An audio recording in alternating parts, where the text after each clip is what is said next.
सोलापूरमधल्या चिमुकलीवरील अत्याचार आणि निर्घृण हत्या प्रकरण अत्यंत संवेदनशील आहे आणि या प्रकरणाचा निकाल अवघ्या 55 दिवसात लागला असून पुणे जिल्हा सत्र न्यायालयानं मुख्य आरोपी भीमराव कांबळेला दोषी ठरवलंय।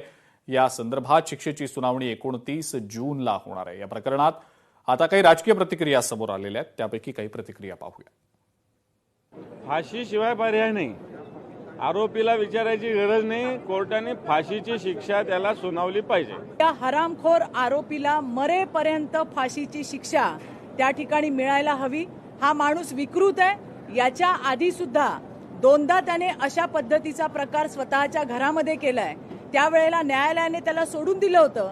कुठल्या बेसवरती सोडलं, कुठल्या ग्राउंडवर सोडलं याची माहिती घेण्याची सुद्धा गरज आहे असं मला वाटतंय। मरेपर्यंत फाशी अशा विकृतांना ठेचण्यासाठी अत्यंत गरजेची आहे। साक्षी पुरावे अगदी थोड्या दिवसांमध्ये म्हणजे 20 ते 25 दिवसामध्ये कोर्टाच्या समोर चालले आणि 29 तारखेला त्याचा अंतिम निकाल लागणार आहे। न्यायालय सुप्रीम असतं, ज्ञानी असतं।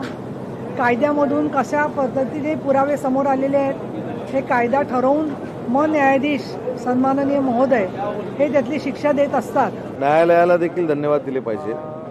अशा प्रवृत्ती ठेचून काढल्या पाहिजेत ही शिवसेना म्हणून आमची भूमिका आहे आणि अशी प्रवृत्ती परत निर्माण होणार नाही म्हणून हा आदर्श निर्माण झालेला आहे। माझ्या माहितीप्रमाणे 29 पर्यंत निकाल काहीतरी राखून ठेवलेला आहे। मात्र आतापर्यंतचे जे एकूण युक्तिवाद कोर्टामध्ये सादर झालेले आहेत आणि उभय पक्षांच्या जे काही मांडणी झालेली आहे, विशेषतः आरोपीच्या विरोधातले जे साक्षीदार पुरावे सगळे तपासलेले आहेत, त्यानंतर एका आरोपाच्यासाठी जन्मठेप आणि एका दुसऱ्या आरोपाच्यासाठी दुसऱ्या गुन्ह्याच्यासाठीची फाशीची शिक्षा इतक्या तरतुदीपर्यंतची कार्यवाही आतापर्यंत झालेली आहे।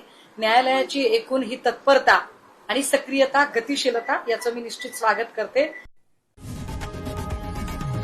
लोकशाही मराठी ऐका, पहा, जागरूक रहा।